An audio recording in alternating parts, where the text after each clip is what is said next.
Hey there, folks. Stanford with Calibre magazine with a bit of an unexpected and unfortunate Sunday update from the campaigns. Erin O'Toole was in Vancouver this morning where he made some comments on various public safety policies, but he opted to open his comments by choosing to clarify his position on gun bans and what an assault weapon gun ban is. So we'll just jump right in. Before I take your questions, I'd like to respond to Justin Trudeau's latest attempt to divide Canadians. So I want to make my position on firearms perfectly clear. First, the ban on assault weapons will remain in place. Second, the present ban on a number of other firearms that were reclassified in 2020 will remain in place. Third, we will conduct a transparent review of the firearms classification process to take the politics out of this process and engage the public in decisions with respect to public safety.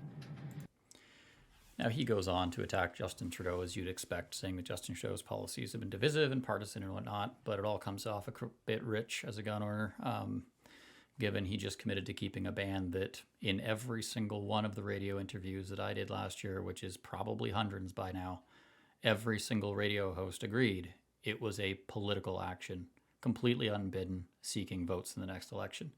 Effectively, it feels like Erin O'Toole stepping into the trap the Liberals set for him on May 1st, 2020, instead of taking the strong suit, which would have been, yeah, you know what, this gun ban that he's going to make mandatory is going to cost you $2 billion or more, and it's not going to increase public safety, so therefore we'll spend that money on mental health, addiction services, policing, you name it.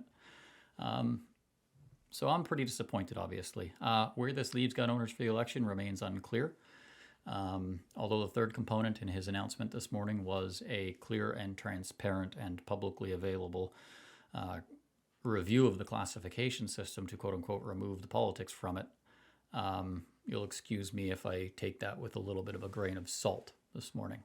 So if you're listening to this and wondering what to do, best thing you could do is probably email Erin O'Toole's email your local CPC candidate, put some pressure on him and say, look, this isn't what I signed up for. This isn't what I want. I don't deserve this. I don't deserve to have my property taken from me in a mandatory buyback, et cetera, et cetera.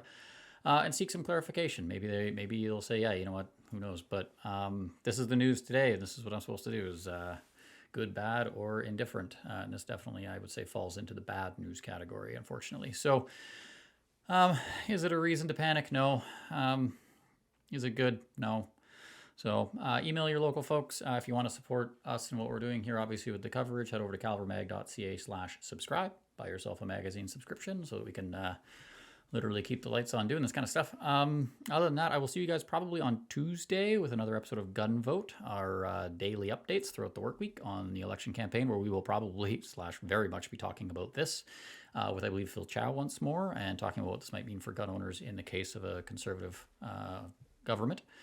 Otherwise, if we hear back, I have sent an email out to pretty much everyone that I possibly could, some included more four-letter words than others, to get clarification on this. If I hear back, which is very unlikely, I will update you guys. If you're wondering why I say very unlikely, it's only because I think this is a very clear attempt by the Conservative Party to get the news cycle moving on from guns, and they won't be seeking to add any comment to this particular debate from here on out. I think they'll want to move back on to topics like affordability and healthcare, but nonetheless, if you're a gun owner, this is a pretty tough one to watch. So I'm going to get out there and try and enjoy as much of my Labor Day weekend as I can. Yeah, hopefully I'll have better news for you guys on Tuesday. Have a good one. Enjoy your time.